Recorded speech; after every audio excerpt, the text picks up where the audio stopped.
Good afternoon, and thanks for having me on. Let me first say Merry Christmas to everyone. I can't stay on long, but I just wanted to give as a brief summary on this faux controversy, as brief a summary as I could give, on this faux controversy, which was recently broadcast on a video on Dante Fortson's channel. For anyone who wants to see the relevant video, it's titled, quote, Abu exposes faithful to God and Kevin G pushing a false narrative about black Portuguese. And it aired on Dante Fortson's channel back on the 14th of December. The main presenter of the video was not Dante, however. It was this young man who goes by the name Tazarah. And honestly, it really is, as I said, a faux controversy because so much energy was put into it, but there's really not much substance there. But nonetheless, I'll address it, right?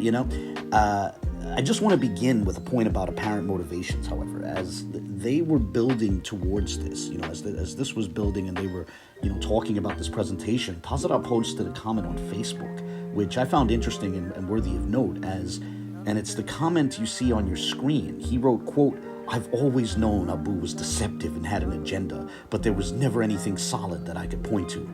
Now there is, end quote. So keep that in mind as we go through the actual contours of this controversy. See, this young man had apparently been looking at my various videos and social media posts, etc. And, while doing so, he was looking for something to catch me on. And this is what he and others wound up settling on. So, without further ado, let's get into this. At the center of the controversy is my interpretation of a line in a 19th century source, that being the 5th volume of the Calcutta Review for specifically January to June of 1846. The relevant line comes up in a section titled The Portuguese in North India. And you can see that appear at the top of the page. The relevant page is page 289. And this is the page where the line at the center of the controversy is found. But I want you to keep that in mind, that the title of the section, as you see at the top of the page, is The Portuguese in North India. Now, when one scrolls to the bottom of the page, one finds the relevant line, which again is at the center of this controversy. And the most salient portion of it reads as follows, quote, the Jews of Portugal and the Jews of Cochin are very black, end quote. Now, back in November, Tazarah asked me to comment on that line, and I shared with him my honest opinion, which I continue to hold to this day, and this is the opinion I stand by. I take that text to mean that the relevant Portuguese Jews had skin tones like Cochin Jews and many other Indians. So Tazarah responded to that by showing me a collection of pictures of Walt Whitman, and he asked me if I think the text is referring to people who had skin tones like him, like Walt Whitman. And I replied, of course not, as the interpretation that I hold to is that the text is referring to people with skin tones resembling many in India, and that it implies skin tones obviously darker than what Walt Whitman possessed, right? So from then onwards, Tazarah has claimed that I have refuted faithful to God, and now the question becomes why or how. Well, those pictures of Walt Whitman appeared in one of Faithful's videos, in a section in which he and his co-host were discussing the semantic ranges of words like dark, black, swarthy, etc. Faithful was correctly noting that sometimes those words have been used in ways that many 21st century American minds might find counterintuitive, right? In short, the words are not always used the same way. That was the simple point that Faithful was making. Nonetheless, Tazarah, either through his own misunderstanding or through a deliberate misrepresentation, has tried to strip Faithful's argument of all of its nuance, and he's tried to claim that Faithful was applying that point about the semantic ranges of the relevant words to all sources under discussion. In other words, Tazarah was erecting a straw man which depicts Faithful as basically saying all references to dark Portuguese Jews were just referring to people who look like Walt Whitman. And then Tazarah tries to knock that straw man down by noting that I interpreted a particular 19th century source as not referring to such, right? As referring to people darker than Walt Whitman. So that's supposed to be the devastating silver bullet, right? And hilariously, Tazarah's video presentation had him reading my words, of course not, on repeat. Of course not. Of course not. Of course not. Of course not. Of course not. So here are some questions which are central to exploring this faux controversy. First, did my interpretation of the Calcutta Review, which held that the text was not referring to people who look like Walt Whitman, but rather to people with skin tones found amongst the Cochin Jews and other Indians, Did that contradict Faithful's positions? 2. Did Faithful to God claim all references to dark Portuguese Jews were referring to people who looked like Walt Whitman, and that none of the sources were referring to people who were dark-skinned by modern American notions of the term?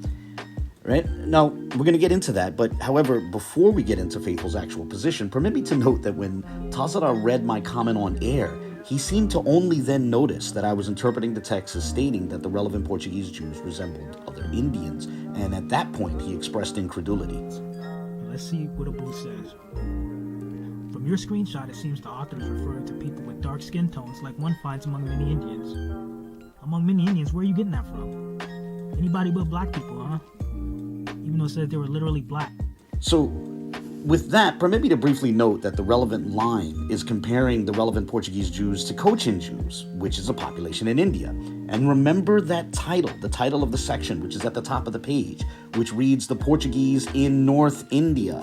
This text is referring to Portuguese Jews in 19th century India and was comparing them to Cochin Jews. Again, the Cochin Jews were a Jewish population in India. And interestingly, in Tazarah's video, he complained about Faithful using Maurice Fishberg's book, which is titled The Jews, A Study of Race and Environment.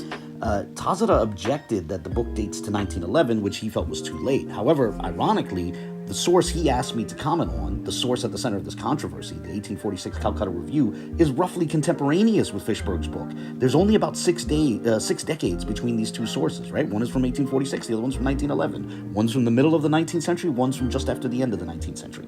Now, I mention this because we can find in Fishberg's book examples of Cochin Jews. For example, this is from page 135 of Fishberg's book, and I would ask you to focus on the gentleman on the right. Remember, Tazarah is making a big deal out of me interpreting a mid-19th century source as meaning that Portuguese Jews in 19th century India resembled Cochin Jews. Well, here's a work from just after the end of the 19th century showing what Cochin Jews look like. Interestingly and ironically, when I asked Faithful to God about the Calcutta Review, he told me that while he's open to other interpretations, he agreed with me that a fairly straightforward reading of the Calcutta Review of this text leads to the conclusion that it's describing Portuguese Jews in 19th century India as having looks which overlapped with those found amongst Cochin Jews and other Indians. In short, Faithful himself believes there's nothing implausible about the Calcutta Review referring to Portuguese Jews in 19th century India who looked more like many Indians than, say, Walt Whitman, right? And Faithful doesn't see that as contradicting his previous positions, and neither do I. Oh, and by the way, on the previous page of Fishberg's book, which is to say page 134, there are pictures of other Jews in India. Now, admittedly, they're not explicitly designated Cochin Jews, but they are nonetheless Jews in the Punjab, which is in North India. So do I think the Calcutta Review might mean there were Portuguese Jews in 19th century India who looked like the men you see on the screen? Yes, I do. And now, does that contradict positions taken by Faithful to God, or even Kevin G, who came up later in Tazarah's video and is going to be mentioned later in this video? The answer is no, it does not. So let's explore why, right? Consider the example of the lanzados. And by the way, let me first ask that we all resolve in 2022 to note, that this word is spelled with a cedilla, right? That it's like the C in facade, right? So it's lanzados, not lancados, right? But whatever the case, towards the end of Tazarah and Dante's video, they also tried to pit my interpretation of the sources against Kevin G's interpretation of Richard Jobson's reference to the lanzados in 17th century Senegambia, as quoted by Leo Wiener. Now, it turns out that, as Tazarah knows, Faithful to God interprets this text pretty much the same way as Kevin G does, which is to say that both Faithful to God and Kevin G interpret the text as meaning that many of the lanzados in 17th century Senegambia had morphologies identical to those of sub-Saharan West Africans, like the people that are, like the looks and morphologies that are typical in Gambia. Now, remember, Tazarah himself defined the lanzados as Portuguese Jews. The lancados were going under the name of the Portugales. The lancados were Jews who were banished from Portugal during the Inquisition. So, if the lanzados were Portuguese Jews, and Faithful and Kevin G took the position that many 17th century lanzados were literally dark-skinned, even quote-unquote literally black by popular American notions of the term black, then both Faithful to God and Kevin G have taken the position that some sources were in fact referring to literally dark-skinned Jews. So with that, let's sum it up this way. Like Kevin G, Faithful took the position that some sources were referring to literally dark-skinned Portuguese Jews. Therefore, Tazarah misrepresented Faithful when he claimed his point about the semantic ranges of words applied to all sources. Quod era demonstrandum. Now, I tried explaining this to Tazarah, but, look at this comment I received from him recently. In literally the same single sentence, he first declares that Faithful, quote, lied and claimed no sources about black Portuguese Jews were talking about literal black people, end quote, only to then follow that by complaining that Faithful, quote, argued on multiple occasions that the black Jews were either converts or had Caucasian ancestry, end quote. Now, the text highlighted in red contradicts the text highlighted in green. The latter is no longer about morphology, but rather is a squabble about lineages, right? Now Tazarah wants to squabble about lineages. But irrespective of what Faithful may or may not have said about anyone's lineage, the fact remains that contrary to Tazarah's misrepresentations, Faithful did treat some sources as referring to people who were, to use Tazarah's phrase, literally black. But let's move on to the more central question of this faux controversy, which is whether or not my interpretation of the Calcutta Review contradicted both Faithful and Kevin G. We can sum that up this way. I took the position that there were literally dark-skinned Portuguese Jews in the 19th century. Faithful and Kevin G took the position that there were literally dark-skinned Jews in the 17th century. Anyone who honestly looks at these 2 points would have to agree that there is no contradiction between those 2 points. While Tazarah and Dante tried to set my position on the Calcutta Review as somehow refuting everything Faithful said and even refuting what Kevin G said about specifically lanzados in 17th century Senegambia, the reality is that there was no contradiction. So again, quod era demonstrandum. At this point, Tazarah wants to object that Faithful's and Kevin G's acknowledgement of black Portuguese Jews don't actually count because those 2 gentlemen have said that many of them were converts or people who descended from quote-unquote non-black Portuguese Jews who intermarried with West African populations. But again, those are squabbles about lineage, not morphology. My interpretation of the relevant source only pertained to morphology. I never made any claims about anyone's lineages. So Tazarah squabbles with Faithful and Kevin G about lineages has nothing to do with me or the interpretation I had of the Calcutta Review, the very interpretation that he tried to present as contradicting Faithful and Kevin G. Nonetheless, taking this into account, taking into account these questions of lineages, we can rework the summary like this. I took the position that there were literally dark-skinned Portuguese Jews in the 19th century without making any claims about their lineages. Faithful and Kevin G took the position that there were literally dark-skinned Jews in the 17th century, and they also went ahead and commented on those people's lineages. Once again, anyone who honestly looks at those 2 points would have to conclude that there is no contradiction between those 2 points. So permit me to say, at the risk of repetition, permit me to say for a third time, quod era demonstrandum. But let's ask this important question. Did Tazarah demonstrate an actual contradiction between my interpretation of the Calcutta Review and the positions taken by Faithful or Kevin G? Of course not. Of course not. Of course not. Indeed, of course not. It's honestly bizarre that Tazarah would think that the existence of dark-skinned Portuguese Jews in the 19th century would be a problem for men like Kevin G and Faithful, who have already explicitly affirmed the existence of dark-skinned Jews 2 centuries prior. Now, that said, let me make one more point about these squabbles about lineages. Returning to that page from the 1846 Calcutta Review, Tazarah feels it's important to note that the source seems to state that the relevant Portuguese Jews and Cochin Jews had not intermarried with anyone. However, what the text more explicitly states, what it actually states, is that they do not intermarry with natives. Recall that this piece is about Portuguese Jews in 19th century India. So it seems to be asserting that the relevant Portuguese Jews and Cochin Jews did not intermarry with natives of India, right? Now, first of all, if that's what the author meant, it would be plainly wrong, as we can say with confidence, that the Cochin Jews have considerable Indian admixture, and Faithful will get into that later. So if the author was apparently wrong about the Cochin Jews, why should those who want to squabble about lineages be held to thinking that the author was right about the Portuguese Jews, right?